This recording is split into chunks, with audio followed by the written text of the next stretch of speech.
Hello વિદ્યાર્થી મિત્રો, આપ સૌનું આપણી આ યુટ્યુબ ચેનલ પર હાર્દિક સ્વાગત છે। આજે હું લઈને આવી છું ધોરણ 9 વિષય ઇંગ્લિશ ભાગ 4 સ્વઅધ્યયન પોથીમાં યુનિટ 2 ધ યુઝફુલ પ્લોટનું સંપૂર્ણ સોલ્યુશન। તો ચાલો આપણે આગળ વધીએ, પરંતુ તે પહેલાં જો તમે આપણી આ યુટ્યુબ ચેનલને લાઇક, શેર અને સબસ્ક્રાઇબ ન કરી તો જરૂરથી કરજો। Unit 2 the useful plot, the main idea of the poem. This poem is about the happy life of people who lives in the countryside. They enjoy the fresh air, beautiful flower, and field of wheat. They wake up early, work hard on the farm, and take care of their animals. After a busy day, they rest and sleep peacefully. In the morning, they wake up to birds singing. The poem says that the country life is better and happier than the life of city people because it is peaceful and joyful. અહીંયા આપણને એક હળની વાત કરવામાં આવી છે કે જે કેટલું જરૂરી હોય છે, કેટલું યુઝફુલ હોય છે, મદદનીશ હોય છે। એ અહીંયા આપણને કહે છે કે અહીંયા શું કીધું છે આપણને આ પોએમમાં કે સૌથી સારી હેપી લાઈફ ઓફ પીપલ, બરાબર, જે લોકો કન્ટ્રી સાઇડ એટલે કે ગ્રામીણ ક્ષેત્ર જે કહીએ છીએ એ વિસ્તારમાં રહે છે, એ ત્યાં રહેતા લોકોની લાઈફ જે કહીએ છીએ ડેલી એમનું રહેઠાણ અને એમનું જે ડેલી સ્કેડ્યુલ જે કહીએ છીએ, બરાબર છે, એ વધારે સારું હોય છે અને એ લોકો વધારે ખુશ હોય છે, કારણ કે એમ એ શું કરે છે ત્યાંની ફ્રેશ હવા જે કહીએ છીએ એ, પછી સારા સારા ફૂલો જે કહીએ છીએ એ, પછી છે ઘઉંની ખેતીથી જે ખેતરો ભરેલા હોય છે એ બધું જોવાનું એન્જોય કરે છે। ત્યારબાદ એ કહે છે કે એ લોકો જે હોય છે એ સવારમાં વહેલા ઉઠે છે અને એ લોકો શું કરે છે સવારમાં ખેતરમાં જઈને મહેનત કરે છે અને ત્યારબાદ અને એ શું કરે છે એમના જે કંઈ બી પશુ પ્રાણીઓ હોય છે એમની સાર સંભાળ પણ લે છે। આખો બીજી દિવસ જો હોય છે એના પછી એ શું કરે છે સાંજે કે રાત્રે ઘરે આવે છે અને શાંતિથી પીસફુલી અને રેસ્ટ કરે છે, એટલે કે આરામ કરે છે અને શાંતિથી સૂઈ જાય છે। સવારમાં એ લોકો કેવી રીતે ઉઠે છે તો કે બર્ડ્સનું ચીર્પિંગ જે સંગીત કહીએ છીએ એમના અવાજથી એ લોકો ઉઠે છે। એટલા માટે અહીંયા કીધું છે કે જે કન્ટ્રી લાઈફમાં જે લોકો રહે છે, બરાબર, ગ્રામીણ ક્ષેત્રમાં, એ લોકોનું જીવન સિટીમાં એટલે કે શહેરમાં રહેતા લોકોના જીવન કરતાં વધારે શાંતિવાળું હોય છે અને સરસ મજાનું હોય છે। હવે ગ્લોસરી જોઈએ। બોવર્સ એટલે કે લતા મંડપ, મિડો એટલે કે ઘાસનું મેદાન, બ્રો એટલે કે ઊંચાઈ અથવા કિનારો, કોર્ટિયર એટલે દરબારી, ક્લોથ એટલે કે કપડાં પહેરવા, પ્લોડ એટલે કે હળ, લાર્ક એટલે કે લાવરી, કન્ટેન્ટ એટલે કે સંતોષ, મેરીમેન્ટ એટલે ખુશી અને બેન્ટ એટલે કે ઝુકાવવું। હવે આગળ જોઈએ।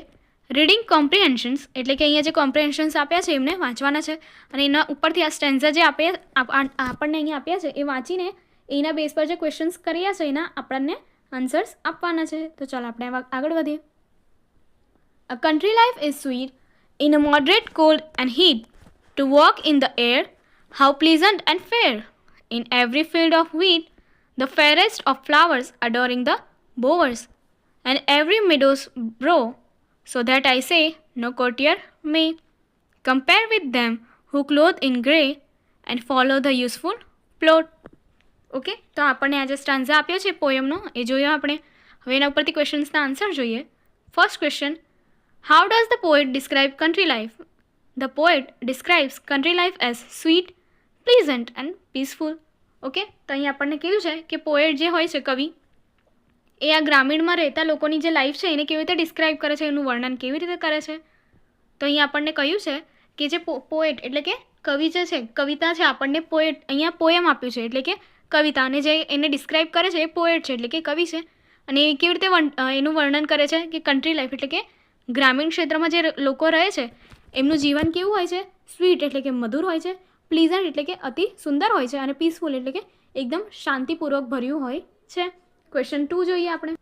સેકન્ડ ક્વેશ્ચનમાં આપણને અહીંયા કીધું છે what are the 2 types of weather mention in the poem, એટલે કે આ જે પોએમ છે, બરાબર, આ કવિતા આપેલી છે એમાં વેધર મતલબ કે ઋતુઓ કહીએ ને એ, બરાબર, ટોટલ 3 ઋતુ હોય છે, એમાંથી આપણને અહીંયા કઈ વેધર એટલે કે કઈ ઋતુનું અહીંયા વર્ણન કરેલું છે એ જોઈએ। તો આન્સર છે the 2 types of weather mention are moderate cold and moderate heat. તો કે અહીંયા આપણને જણાવ્યું છે કે અહીંયા 2 ટાઈપ એટલે કે 2 પ્રકારના વાતાવરણ એટલે કે વેધર એટલે કે ઋતુ હોય છે।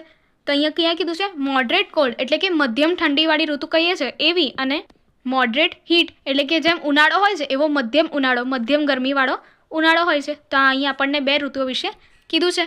તો ચાલો આપણે આગળ જોઈએ।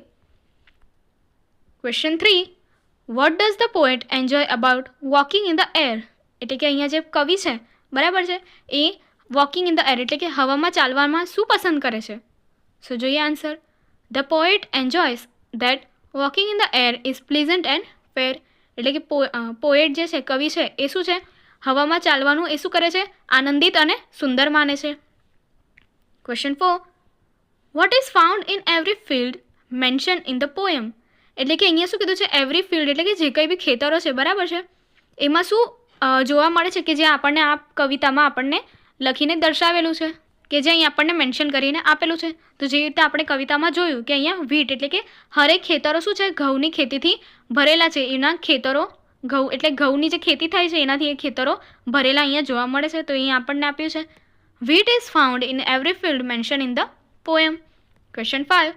Vote is described as the forest of flowers એટલે કે અહીં આપણને કીધું છે કે આ જે પુષ્પો હોય છે એમાં સૌથી સુંદર શું છે જોવા જેવું, બરાબર છે, એમાં શું છે જેનું સૌથી વધારે સારી રીતે વર્ણન કરેલું છે?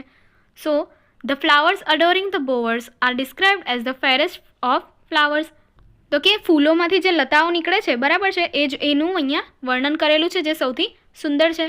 Question 6. Which two words rhyme in so answer is bowers, so flower and broad, so plot એટલે કે આ જે છે આ બે રાઇમિંગ વર્ડ્સ થઈ રહ્યા છે. હવે નેક્સ્ટ જોઈએ. They raise with the morning lark and labor till almost dark. Then folding their sheep, they hasten to sleep. Next morning is ringing with birds that are singing on each green, tender bough with what content and merriment. Their days are spent, whose minds are bent to follow the useful plot. તો એના questions જોઈએ. First question. What time do the people in the poem wake up એટલે કે આ જે કવિતા છે, બરાબર છે, એમાં એવું કીધું છે, પૂછ્યું છે કે કયા સમયે ગ્રામીણ ક્ષેત્રમાં લોકો જે રહે છે એ કયા સમયે ઉઠે છે? સવારમાં કયા સમયે ઉઠે છે? So answer is the people wake up with the morning lark early in the morning એટલે કે અહીંયા જે કીધું છે કે ગ્રામીણ ક્ષેત્રમાં રહેનારા લોકો સવારમાં વહેલા ઉઠવાવાળા ઉત્સાહ ભર્યા હોય છે અને એવા સવારમાં એકદમ ઉત્સાહથી ઉઠે છે. Question 2. How long do the people work in the fields એટલે કે આપણે જે કંઈ કીધું કે જે ખેતરો છે એમાં લોકો કેટલા સમય સુધી એટલે કે ક્યાં સુધી એ કામ કરે છે? So answer is they work till almost dark એટલે કે જ્યાર સુધી ડાર્ક એટલે અંધારું નથી થઈ જતું ત્યાર સુધી એ લોકો એ ખેતરોમાં ફિલ્ડ્સમાં કામ કરે છે. Question 3. What do the people do after finishing the work એટલે કે જે લોકો છે એમનું કામ ખતમ કર્યા બાદ શું કરે છે? So the answer is after finishing their work they fold their sheep and go to sleep. Okay, તો કામ ખતમ કર્યા પછી તે લોકો એમના જે કાંઈ બી ભેડ બકરીઓ હોય છે એ લોકોને એકઠા કરે છે અને ત્યારબાદ શું કરે છે? સૂવા જતા રહે છે. Question 4. What sounds are heard the next morning એટલે કે બીજા દિવસની જે સવાર હોય છે એમાં કયા અવાજો એ લોકોને સાંભળવા મળે છે? So the answer is the next morning the sound of bird singing is heard એટલે કે બીજા દિવસે જે સવારનો સમય હોય છે ત્યારે એ લોકોને પક્ષીઓનો ચહેલ પહેલ એટલે કે જે અવાજ છે એ લોકોનું સિંગિંગ જે હોય છે એ સાંભળવા મળે છે. Question 5. How are the days of the people describe એટલે કે જે લોકો છે, બરાબર છે, કન્ટ્રી સાઇડ રહેતા લોકો જે છે એટલે કે જે ગ્રામીણ ક્ષેત્રમાં રહેતા લોકો છે એમના દિવસો કેવી રીતે વર્ણન કરવામાં આવ્યું છે? So the answer is the days are described as content and merry તો કે એમનો દિવસ કેવો હોય છે? સામગ્રી સાથેનો અને આનંદભર્યો હોય છે. Question 6. Find the rhyming words for lark and spent એટલે કે એમની માટે રાઇમિંગ વર્ડ્સ શોધવાના છે. સો લાર્ક માટે ડાર્ક એન્ડ સ્પેન્ટ માટે બેન્ટ.